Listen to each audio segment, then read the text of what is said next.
Today's guest is Ahmed Quraish from Palestine. Ahmed is studying to become a medical doctor, and through the Social Campaigning School, he and his group have developed a campaign to bring awareness to the long-term impact of spending childhood in a war zone.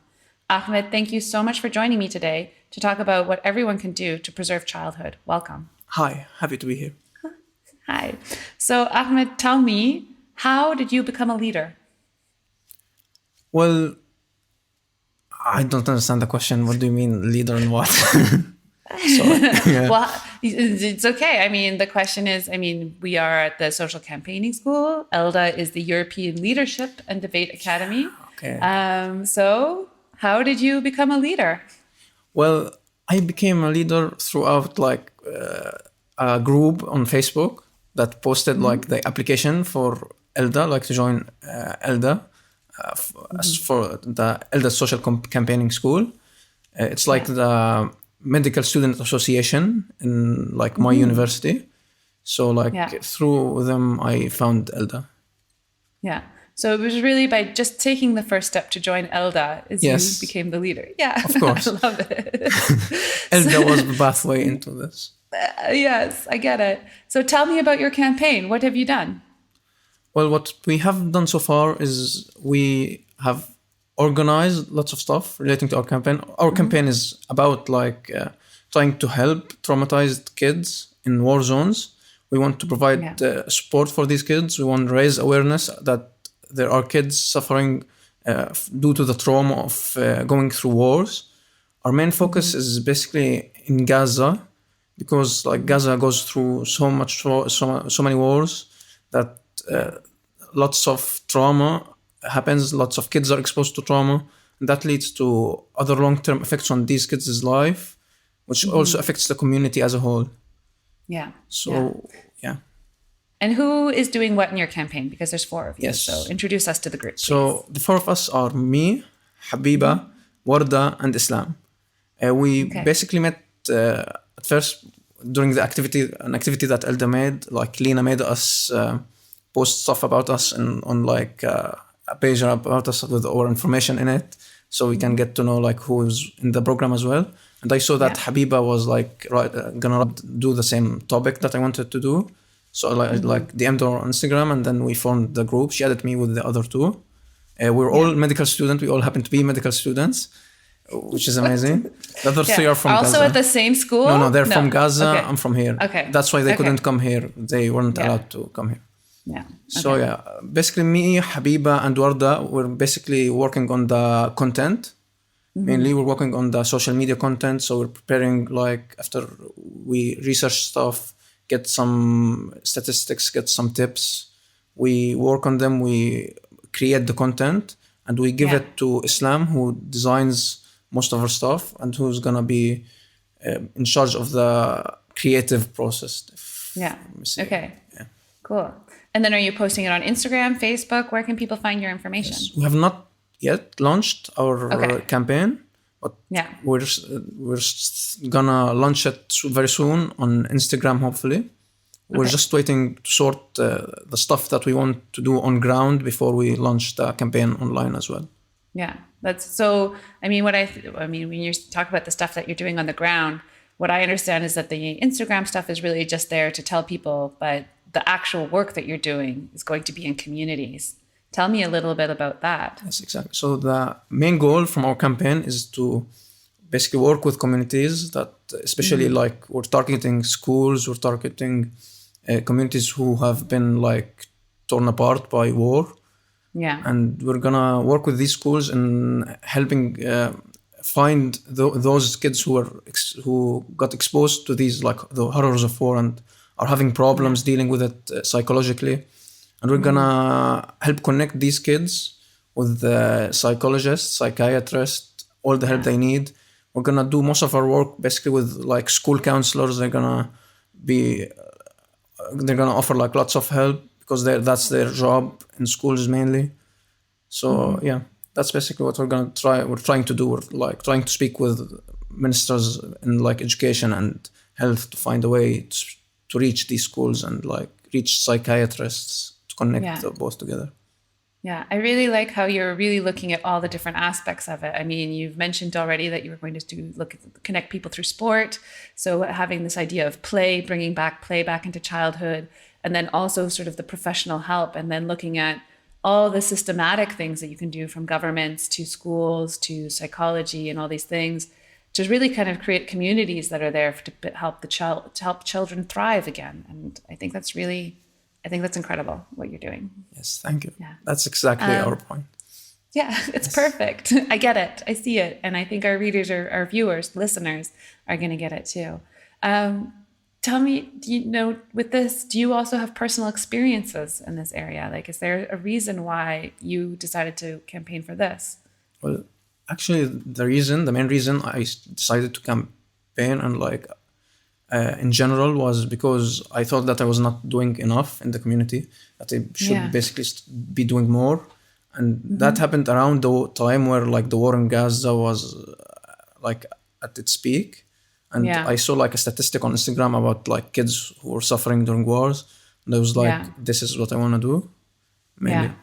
Yeah. So that's how I got into that. And I love psychiatry.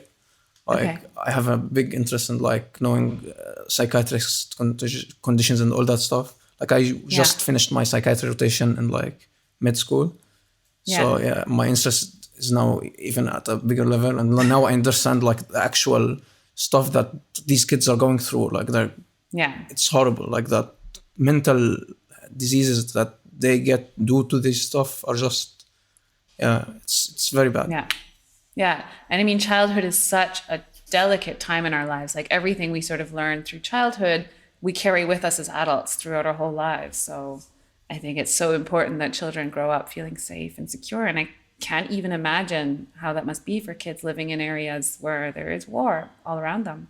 Yes, very well said. Yeah. Most mental conditions are have their roots in childhood.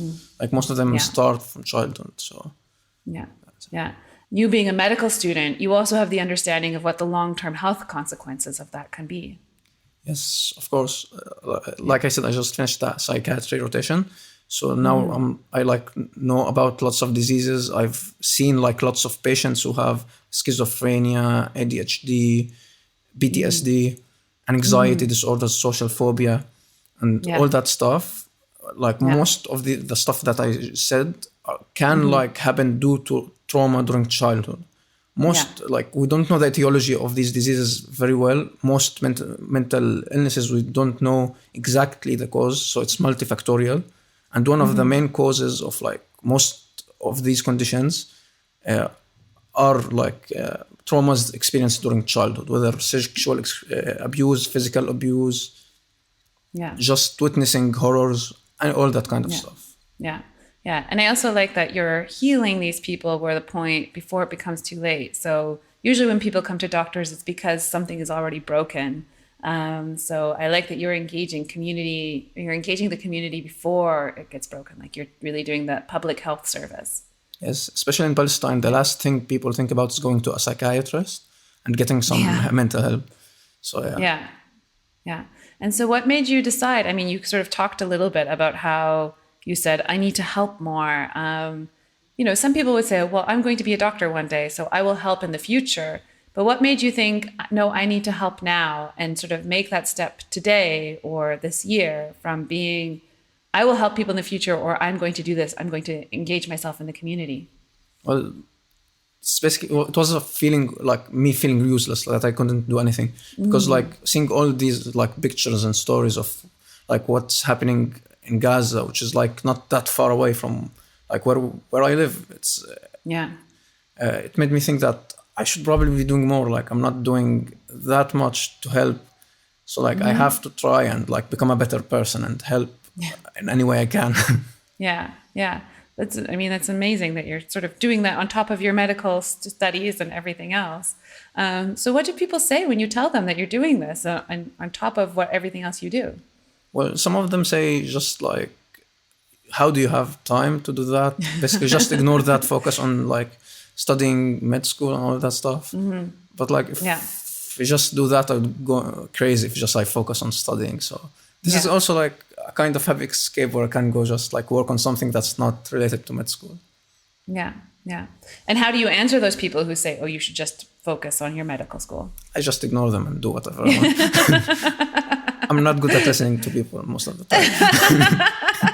I don't know if that's a good skill for a doctor to have, so we might have to work on that, Ahmed. I'm a good listener, but not good at listening to life advice. Yes. Okay.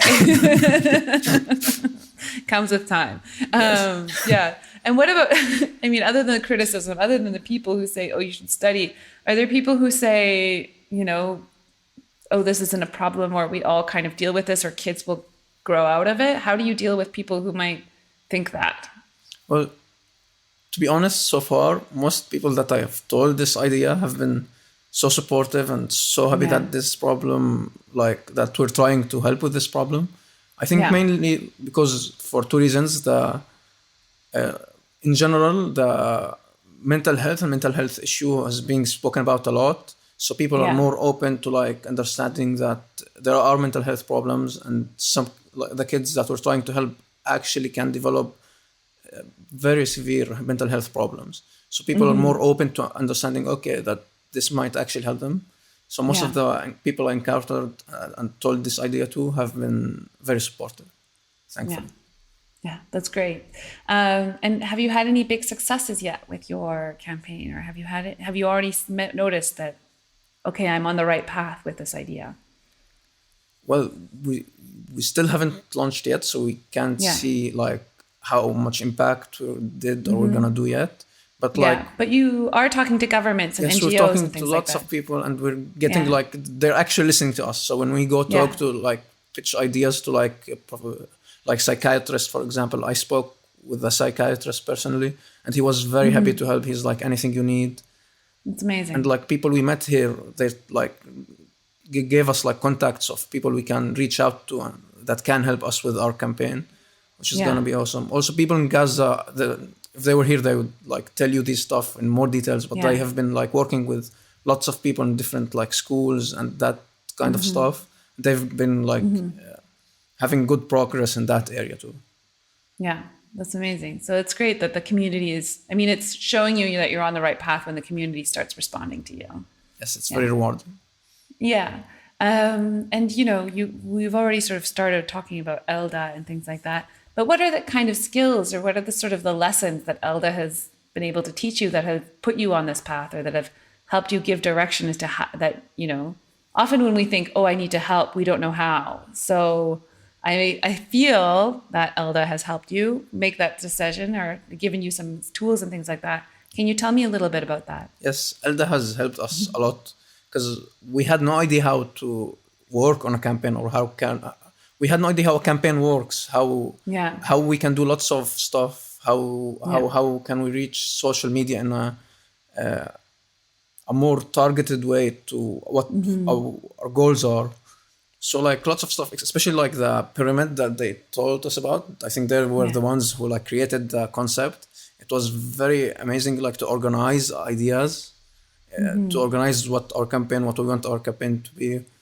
It was we've learned lots of skills from ELDA, like whether it's social campaigning or for life. Like I've never heard about the app Trello, and I'm very bad at organizing stuff. Like I learned about it through ELDA, and now I use it all the time.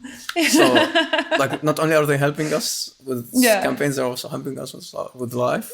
So that's amazing. I love that they're like leadership skills, but also organization through digital tools. So useful. I'm also like, it's fun for me to sort of learn the range of things that people are taking with it, because everyone's experience is individual. So yeah, like that, I love it. And how did ELDA help you? I mean, other than being more organized, which I think maybe organization is important to leadership, but how did ELDA help you become a leader? Are there other ways that you're sort of noticing that you can apply these lessons? Yes, like for example, today we had a session with Sabine. She taught us a lot about, not you, Sabine, another Sabine. The other Sabine, yes. Sabine. She taught us about like networking, advocacy, all that kind of stuff, like especially reaching like an audience, having a target audience, how to reach that target audience, how to launch the social media campaign or like the website. I think you were the one who like told us about how we can start stuff on different websites like Facebook, Instagram, and all that kind of stuff, and how we can help our campaign grow bigger. That's the main stuff that Elda helped us with. There are probably lots of stuff that I'm forgetting. Okay.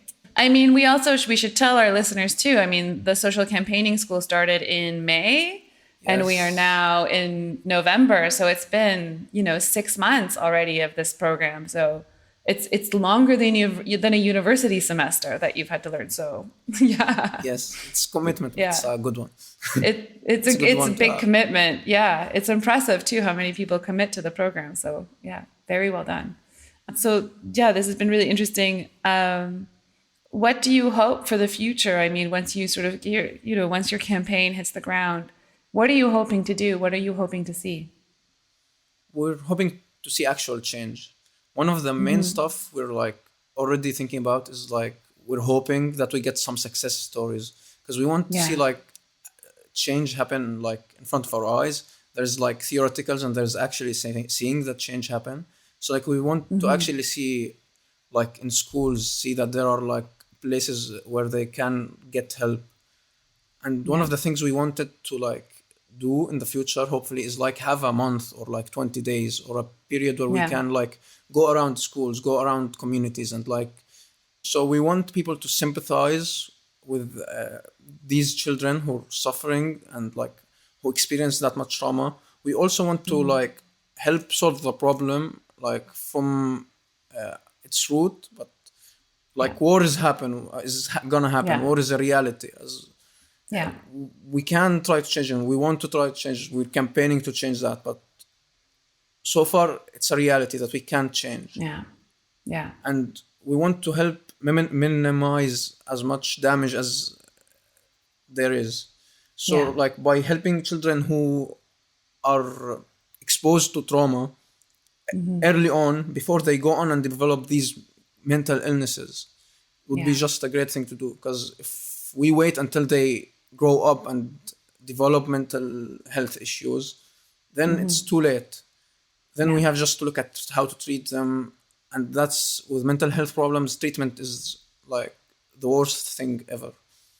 So it's better to just go around schools, help people cope with their emotions, help these kids understand what's going on, and understand that it's normal what they're feeling, that war can do some damage. War is gonna leave some trauma, and we're gonna help these kids deal with trauma, hopefully.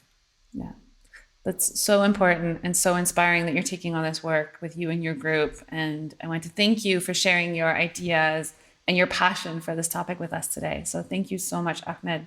Courage. Yes. Thank you for joining me today. Thank you so much, and all the best. And I look forward to seeing all the things you achieve in your future as a leader. Thank you. Yeah. But we want people to empathize. Empathize. Yes. Let's go. We want people to. Yes. It's a hard one. That's like your last name. It's mine. This is my We're Quraysh. Even now. Empathize is my Quraysh. Quraysh.